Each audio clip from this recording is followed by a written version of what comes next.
में हमारे शब्दों को ध्यान से सुनना।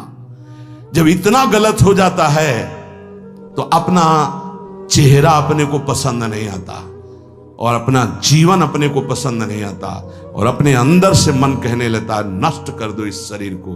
फिर वो जो आगे की लीलाएं होती है, अच्छा ऐसा हुआ, फांसी लगा ली, जहर खा लिया, ये कर लिया, वो कर लिया। यदि तुम परमार्थ के पथिक हो, ये तीन बातें नहीं है तो तुम्हारा पतन हो चुका है। हमारा मन भजन में ले, होटलों में खाओगे, भजन में मन लगेगा, अशुद्ध आहार करोगे, मनमानी व्यभिचार प्रवृत्तियों का दर्शन, संभाषण और क्रिया करोगे और तुम्हारा मन सच्चिदानंद प्रभु में लग जाएगा। तमाशा समझा है, तमाशा समझ लिया अध्यात्म में मन को लगाना। अपनी दिनचर्या में इतना पावर है कि जहर भी समन हो जाएगा। मीरा जी का समन हो गया ना। अगर नियम है 1:45 बजे उठने का, स्नान का, तो 1:45 बजे ही उठना चाहिए, 2 नहीं बजना चाहिए। अपने पास सामर्थ्य होने पर नीचापमानम सुधा, वो नीच है, हम उस पर शासन कर सकते हैं, पर उसके द्वारा किए हुए अपमान को सह गए और अंदर से मनाया भगवान तुम्हें सुखी रखे, स्वस्थ रहो। जिसका इंद्रिय मनोनिग्रह युक्त समय व्यतीत होता है भगवत चिंतन में, वो महापुरुष है। अभी वर्तमान में ही है, चिंता मत करो, स्थिति जागृत होने में देर नहीं। सच्ची तुममें बहुत सामर्थ्य है, जागो।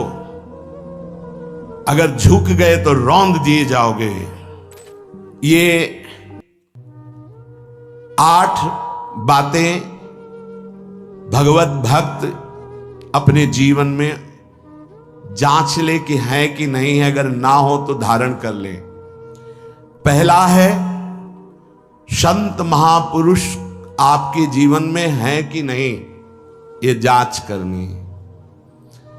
देखा है हमने, अगर किसी संत को आदर्श मानकर आप नहीं चल रहे हो तो दिमाग को खसकते हुए देखा, खसक गया है दिमाग। वो मनमानी आचरण केवल सिद्ध बनने के लिए कर रहे हैं। उनके आचरण ऐसे कि भोले भाले लोग ये समझे कि ये तो सिद्ध है। और जानते हो सिद्ध किसे कहते हैं? ब्रह्म भूता प्रसन्नात्मा न सोचति न कांक्षति समः सर्वेषु भूतेषु मद भक्तिम लभते पराम निर्माण मोहाजित संग दोषा अध्यात्म नित्या विनिवृत्त कामा द्वंद्व विमुक्ता सुख दुख संगई गच्छन्त मूढ़ा। ये स्थिति आनी चाहिए। पूरा कोरा जैसे नाटक मंच पर नाटक किया जाता है ना, पूरा दिखाई देता है, पूरा नाटक। क्यों? क्योंकि कोई डांटने वाला नहीं, कोई आदर्श नहीं है महापुरुष जीवन में। जो मन में आवे सो बोलो, जो मन आवे सो नाटक करो, तो 100 200 500 लोग भोले भाले जिनको ककाहरा नहीं आता परमार्थ का, वो कह देते मेरे भगवान, मेरे सिद्ध योगी, मेरे महापुरुष मिटिया मेट कर देते हैं। बात तो तब समझ में आवे जब रसिक जन पास करे, गुरुजन पास कर दे। अपने मन से कुछ नहीं होता, जिसे महापुरुष पास कर दे वही होता है। संत महापुरुष कहे ठीक चल रहे हो, ठीक है, या वो मौन स्वीकृति दे दे, ठीक है। अपने मन से सिद्ध बनने पर सिद्ध थोड़ी कोई हो जाता है। जीवन में तुम्हारे संत हैं कि नहीं, बस इतनी बात देखो। अब एक भगत जी आए थे, अपने लोग तो सबका आदर ही करते हैं। उनका दिव्य रूप से हनुमान जी हमारे सामने प्रकट हुए थे। सच्ची बात कह रहे हैं, जिस समय दिव्य रूप हनुमान जी ने धारण किया तो हनुमान जी महाराज के ही भाई पवन पुत्र भीम कंपायमान थे। भीम जैसे हनुमान जी वैसे भीम, बड़े बड़े पर्वतों को अपनी टक्कर से चूर करने की सामर्थ्य रखने वाले। अभी पैदा ही हुए थे भीम और गोद में लिए हुए माता कुंती चल रही थी। अचानक सिंह निकला, दहाड़ हुई तो गिर गए भीम। तो जो जिस चट्टान पे गिरे चकनाचूर हो गई चट्टान, और उस आवाज से भयभीत होकर भाग पड़ा सिंह। अभी गोद में बच्चा थे। वो भीम जिस समय प्रार्थना की कि भैया मैं तुम्हारा वो दिव्य रूप देखना चाहता हूं, तो उनका काहे को तुम व्यर्थ में ऐसा तुम नहीं देख पाओगे। तो उनका हमारी लालसा है आपका छोटा भाई हूं तो अट्टहास किया हनुमान जी का वो दिव्य रूप कि कंपायमान होकर कह रहे थे, हे वायु पुत्र, हे पवन पुत्र, तुम अपने रूप का संवरण करो, मेरी सामर्थ्य नहीं। और वो व्यक्ति ऐसे कह रहा, मैं दिव्य हनुमान। हम कह रहे पाखंड मत करो, ठीक से चलो तो ये सब भगवत स्वरूप अनुभव में आ जाएंगे। ठीक से चलो, बड़ा विचित्र स्वरूप है। जब तक जीवन में कोई संत नहीं तो हम ये देख रहे हैं कि वो जीवन या तो पाखंड में सकिल जाएगा और या तो व्यर्थ के चिंतन में फंसा हुआ अपने को मान लेगा कि मैं सिद्ध हूं। आपका शब्द, आपकी दृष्टि, आपकी चेष्टा, तस्मात् शास्त्रम प्रमाणम ते, तब सिद्ध माना जाता है। बहुत सिद्धों के दर्शन हुए, गंगा किनारे सिद्धों का ही हमने कभी नहीं देखा ऐसा प्रमादी। सिद्ध प्रमादी नहीं होता। 95 वर्ष की आयु पूज्य स्वामी श्री ओंकारानंद सरस्वती जी महाराज 4 बजे एक अपने निज जन से कहते, वो स्वेटर पहना दीजिए। बोले स्वामी जी अभी तो धूप है। नहीं, अंदर अभी जाएंगे, चिंतन में विक्षेप होगा, हमारे पास समय नहीं, डाल दो शरीर में। अब इसका एक साधारण शब्द हुआ, इसका प्रभाव इतना पड़ा कि इतनी अवस्था में इतने चिंतन परायण की स्वेटर पहनना है ये स्मृति बाधा ना पहुंचा पावे, डाल दो शरीर में। कितना सूक्ष्म। बड़े बड़े महापुरुषों को देखा है, अपने ब्रज के प्रेमी जनों को और ब्रह्मबोध संपन्न दोनों महापुरुषों को, किंचन मात्र कहीं भी कोई भी शास्त्र विपरीत शब्द नहीं, 1 सेकंड की चेष्टा नहीं पाई शास्त्र विरुद्ध। और यहां शास्त्र में है ही नहीं, हो ऐसे सिद्ध हो रहे हैं। क्यों? क्योंकि जीवन में किसी आदर्श महापुरुष का अंकुश नहीं। अगर किसी संत का भय तुम्हारे जीवन में नहीं है तो ये माया रौन देगी, पक्का समझ लीजिए। कोई महापुरुष तुम्हारे ऊपर अंकुश लगाने वाला हो तो इसीलिए जो देहाभिमानी जी होते भाग पड़ते हैं, क्योंकि उनकी सिद्धावस्था में वो बाधा पहुंचाएंगे गुरुजन। असली सिद्ध बनो, नाटक नहीं, तो भाग पड़ते हैं। और जो गुरुजनों की शरण में रहता है वो परिपक्व भगवत प्राप्त महात्मा बन जाता है। इसलिए पूज्य बाबा कह रहे, पहला, किसी महापुरुष का अनुशासन है कि नहीं। प्रगट में अनुशासन जरूरी है, प्रगट में अनुशासन जरूरी है। नारदानंद सरस्वती जी महाराज नैमिषारण्य के पीछे आए थे, कुछ परिक्रम उन्होंने बताया। अब वो पधार गए जो वहां के अधिकारी बनाए गए, विवेकानंद जी। नए वस्त्र धारण करके आ गए। सदवई में मना है, यदि ऊपर का नया वस्त्र हो तो नीचे का पुराना और मलिन होना चाहिए।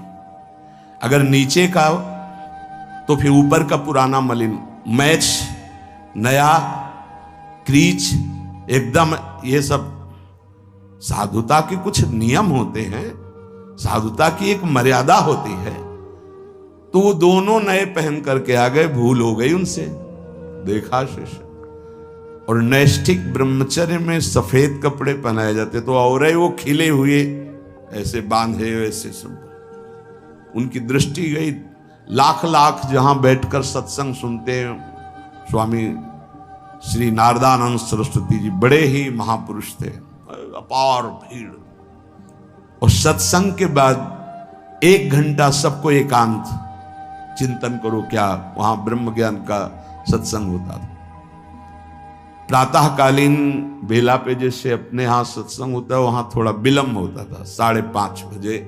जो निज जनों का, वो योग वासिष्ठ से कैसे तुम्हें बताएं, जो उस सभा में बस यही लगता है कितनी जल्दी देह राख छूटे और अपने स्वरूप में महापुरुषों का वचन का प्रकाश होता है। एक सत्संग होता था सामूहिक सब लोगों को, एक होता था पर्सनल, जो दिव्य साधक हैं केवल वही बैठ सकते हैं, अन्य नहीं। ऐसे पूज्य बाबा के यहां भी एक होता था पर्सनल ज्ञान का और एक होता था सामूहिक प्रवचन। तो उस समय सामूहिक सत्संग चल रहा था, काफी सब समाज लाखों की थी। देखा दूर से, एक शिष्य से कहा गौशाला में जाओ, गोबर को गीला कर दो। उनसे कहा विवेकानंद गोबर की छवियां भर करके यहां खड़े हो सत्संग के पास, वहां नन नच हो नहीं सकता। और गीला गोबर तो जो 2 घंटा सत्संग हुआ पूरा टप टप ऐसे कपड़ों में पूरी हालत बिगड़ गई। क्या था ये? संत शासन। अब दोबारा वो गलती नहीं होगी, समझाने की जरूरत नहीं, अब समझ गए कि हमसे गलती क्या हुई। संत शासन नहीं है तो ये मन बहुत विचित्र है, बहुत विचित्र है।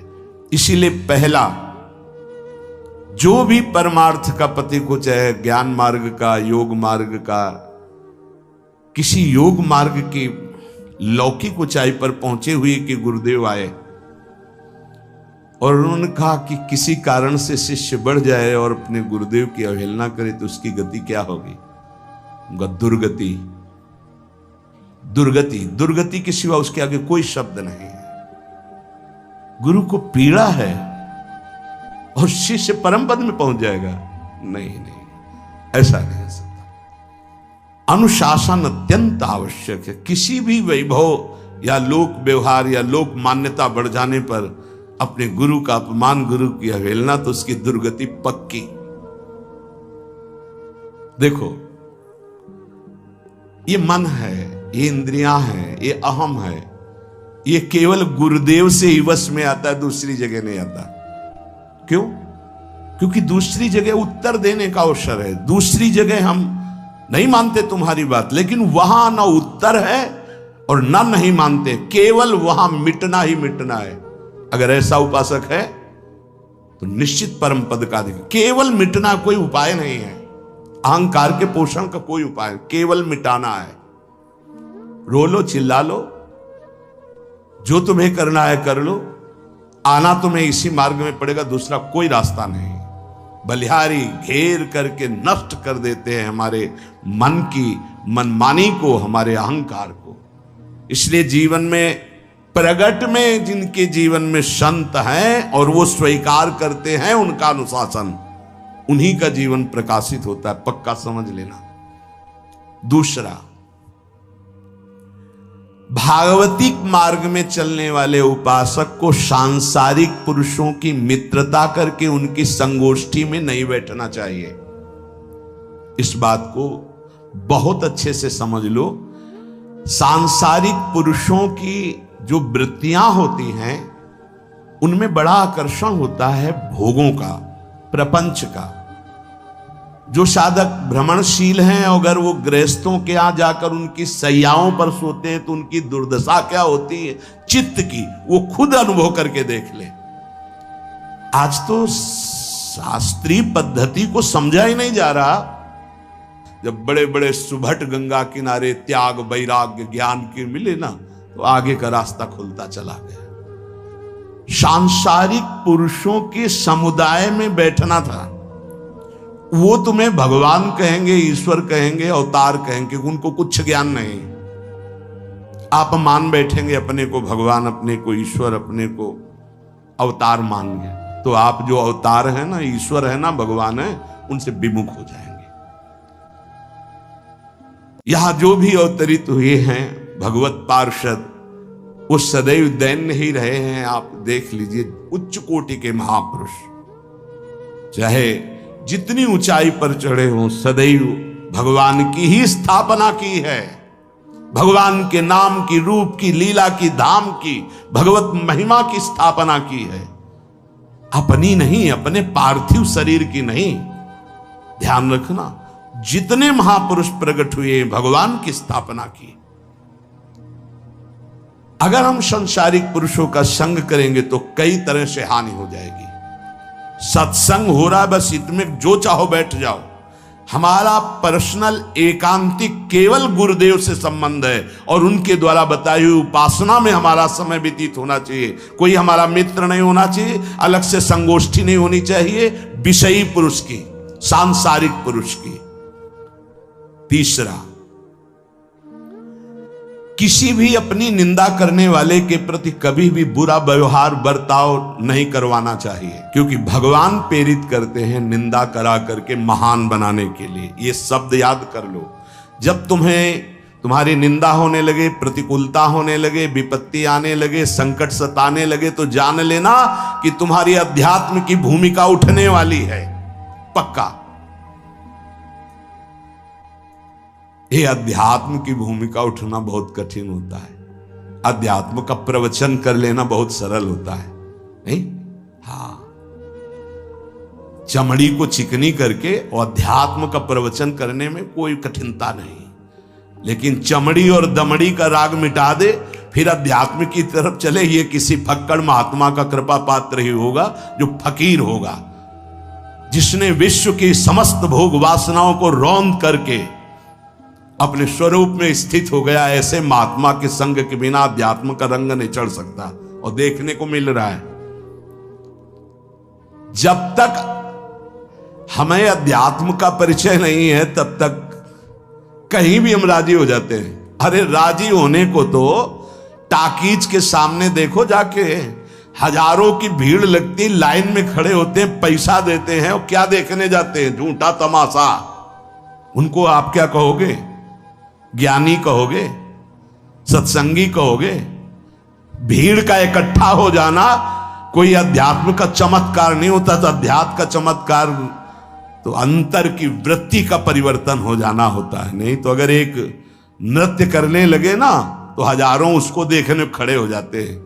फिर 14 संगीत बज रहे हैं, फिर इसके बाद अगर हजारों ये बैठे मनोरंजन कर रहे हैं तो इनका कोई महत्व तो नहीं। अगर एक महात्मा कह देता है कि तुम वास्तविक भगवत मार्ग के पथिक हो तो धन्य हो गया जीवन, और 1 करोड़ लोग कह दें कि परमार्थ का पथिक है तो मान्यता नहीं मानी जाएगी। ये अध्यात्म है। अध्यात्म इसीलिए कह रहे हैं कि सांसारिक पुरुषों की संगोष्ठी में रति न करे। तीसरी, अपनी जब कोई निंदा करे तो उसका भला जरूर मना देना, बुरा मत मना देना, नहीं तो अध्यात्म छूट जाएगा। अपने पास सामर्थ्य होने पर नीचापमानम सुधा, वो नीच है, हम उस पर शासन कर सकते हैं, पर उसके द्वारा किए हुए अपमान को सह गए और अंदर से मनाया, भगवान तुम्हें सुखी रखे, स्वस्थ रहो, और कभी भी हम आपका विरोध नहीं करेंगे। जब अवसर मिले तब फिर हमारी निंदा करना, भगवान तुम्हें स्वस्थ रखे, तुम्हारा कभी अमंगल न हो। ध्यान रखना अध्यात्म। चौथा, अपने मुख से कभी किसी की निंदा ना करना। निंदा व्यक्तिगत नाम लेकर के की जाती है, सिद्धांत सार्वभौम वर्णन होता है। जैसे यहां हम कह रहे हैं, वो निंदा सिद्धांत के विपरीत आचरण में जो चलते हैं उनकी है। कौन है? नाम नहीं है, रूप नहीं है। सिद्धांत में चलना एक ये मार्ग है, सिद्धांत से बिलक चलना ये पाखंड है। पाखंड और दंभ की निंदा होती, और सत्य की कोई निंदा करे तो वो प्रकाशित होता है। सत्य निंदा से ढकता नहीं। जैसे कोहरा थोड़ी देर के लिए सूर्य को ढकने का नाटक कर सकता है, लेकिन सूर्य जब प्रकाशित होगा तो कोहरे की धज्जियां उड़ जाएंगी। पांचवा, मान लेने की इच्छा का त्याग करके अपने समीप जो भी आवे, छोटा बड़ा सबको प्यार और मान देना। ये 8 अच्छे उपासक में सब लक्षण पाए जाते हैं। दूसरों को मान देने का स्वभाव रखना, चाहे छोटा बच्चा ही क्यों न हो।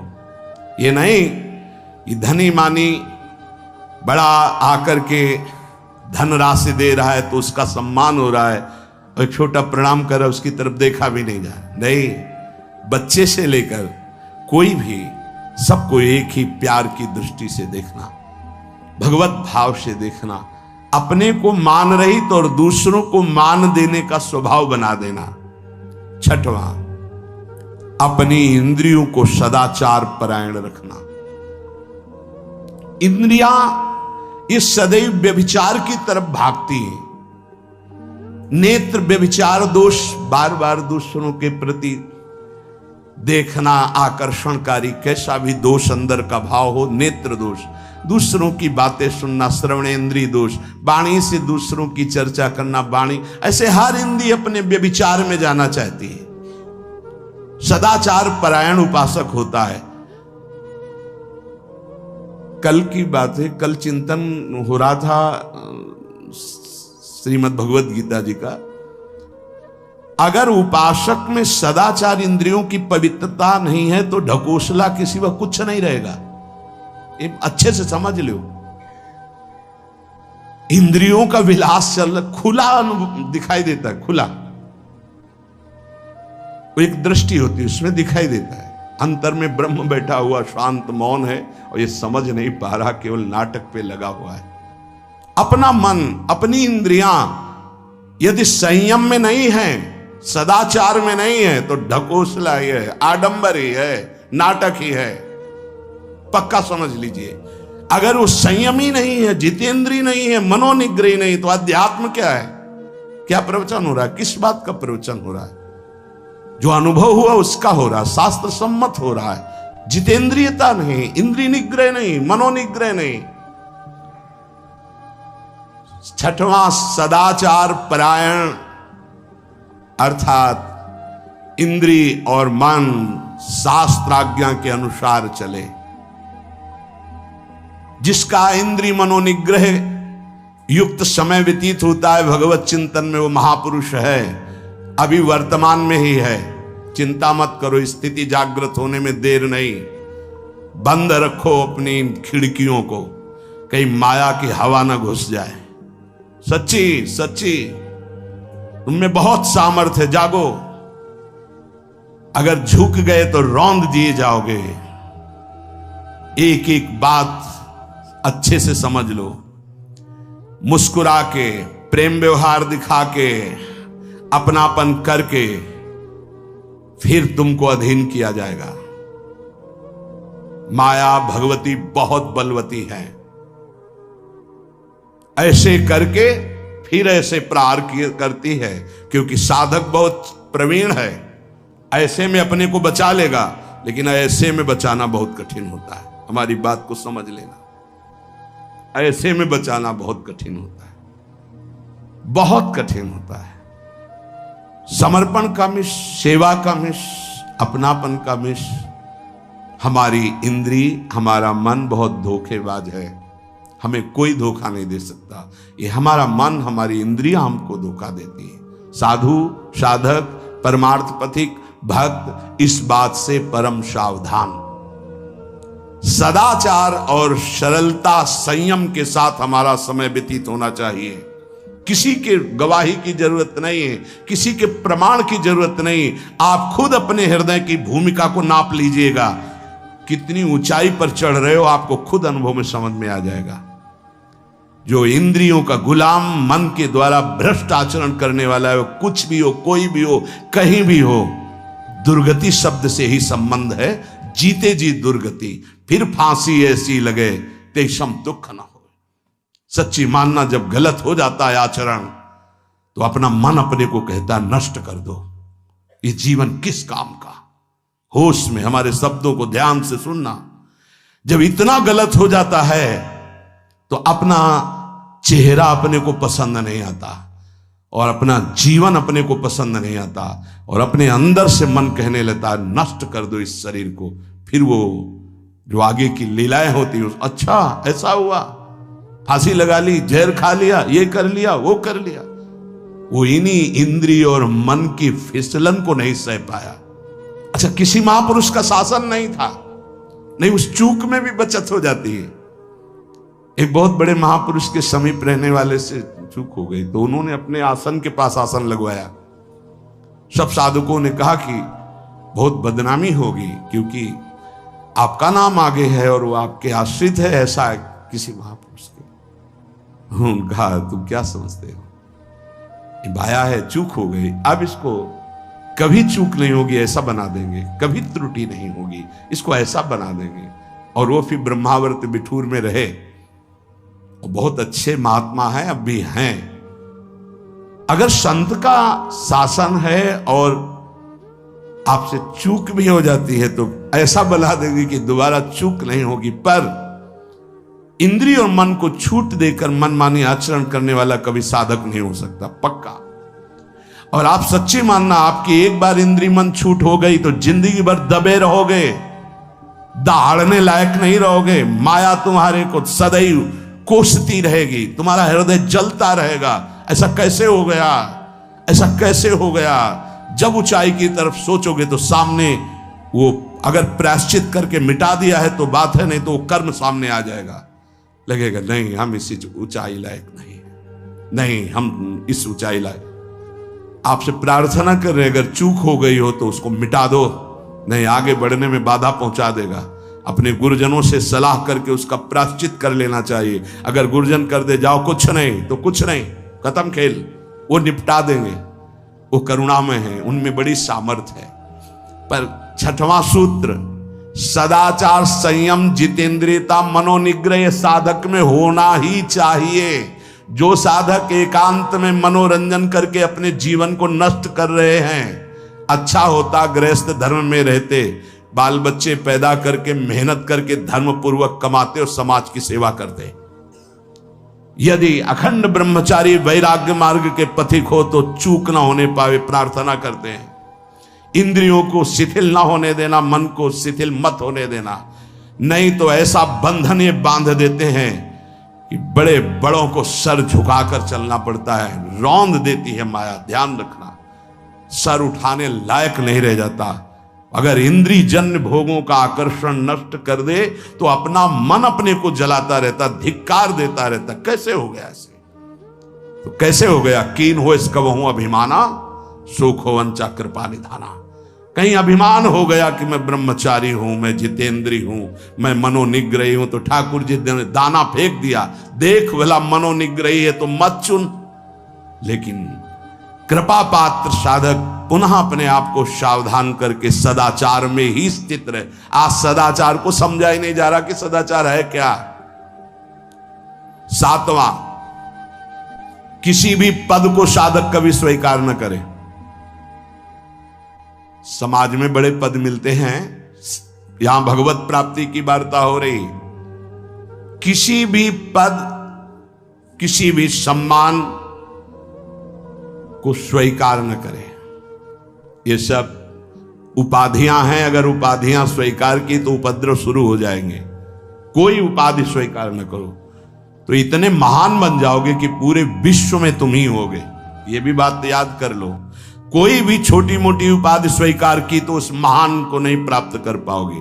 विश्व में तुम ही होगे, या तो ज्ञान में तो एक तुमसे बड़ा कोई है नहीं, और अगर भक्ति में तो तुमसे छोटा कोई नहीं, तो विश्व में तुम ही तो हुए ना। सब बड़े और आप छोटे, विश्व में आप त्रणादपि सुनीचेन, और ज्ञान तो हम ब्रह्मास्मि, सबको समेट लिया अपने में, एक के सिवा दूसरा कोई नहीं। यह है उपाधि रहित महापुरुष की स्थिति। कोई उपाधि स्वीकार न। अनंत ब्रह्मांडों का महारत्न इंद्र नीलमणि, जहां जहां भक्त मेरा चरण रखे वहां वहां रखूं हाथ, पीछे पीछे मैं फिरूं कभी न छाड़ूं साथ। इससे बड़ा कोई पद होगा? निरपेक्षम मुनिम शांतम निर्वैरम समदर्शनम अनुब्रजाम्य हम नित्यम पूये अत्यंगुरेणु भी। जिसकी चरण रज लेने के लिए परब्रह्म परमात्मा पीछे डोलता है, वो है ये पद। जब कोई पद नहीं स्वीकार करता तो ये पद प्राप्त होता है। इसलिए सातवां, किसी भी उपाधि को, पद को साधक कभी स्वीकार न करे। आप यहां के अमुक बन करके अमुक नहीं, सेवाएं सब हैं पर सेवक हूं, कोई पद नहीं। देख लो बड़े बड़े महापुरुषों को। पूज्यपाद उड़िया बाबा जी ने जब देखा तो दंड का विसर्जन कर दिया कि पद की तरफ एक घसीट रहा है। गंगा जी में महाप्रभु चैतन्य देव ने गंगा जी में जो हमारे परम पद के बीच में आएगा वो सबका प्रवाहित कर देना ही उचित है। बहुत समझना, पूरे जीवन भर याद रखना, यह अध्यात्म है। अध्यात्म कभी कोई भी उपाधि स्वीकार ना करे। तो बहुत जल्दी उपाधियां सामने लिख दी जाती हैं, तभी कोई वो स्थिति ही नहीं आती। उपाधि हमारे ब्रजमंडल में एक से एक महापुरुष हुए हैं। बाबा प्राण धन रहे हैं, कितने संत महापुरुष, और उनको यहां प्यार से ब्रजवासी जन मेरो बाबा प्रिया प्रीतम के लाडले। कोई उपाधि नहीं, कोई पदवी नहीं, कोई प्रतिष्ठा नहीं। और आठवां, ये आखिरी, किसी भी परिस्थिति में अपने आराध्य देव का चिंतन ना छूटने पावे। पूर्णता ये तभी हो सकता है जिसके जीवन में ये तीन बातें हैं। आखिरी वाली बात, किसी भी परिस्थिति में अपने लक्ष्य का चिंतन न छूटने पावे। ये तीन बातें जिसके जीवन में हैं तो ये आखिरी बात पूर्ण होगी। आखिरी और पहली दो बहुत जोर की बात थी। पहली थी किसी संत महापुरुष का शासन, और पूर्णता आई किसी भी परिस्थिति में अपने लक्ष्य का चिंतन न छूटना। बीच में अपने आप सब आ जाएगा।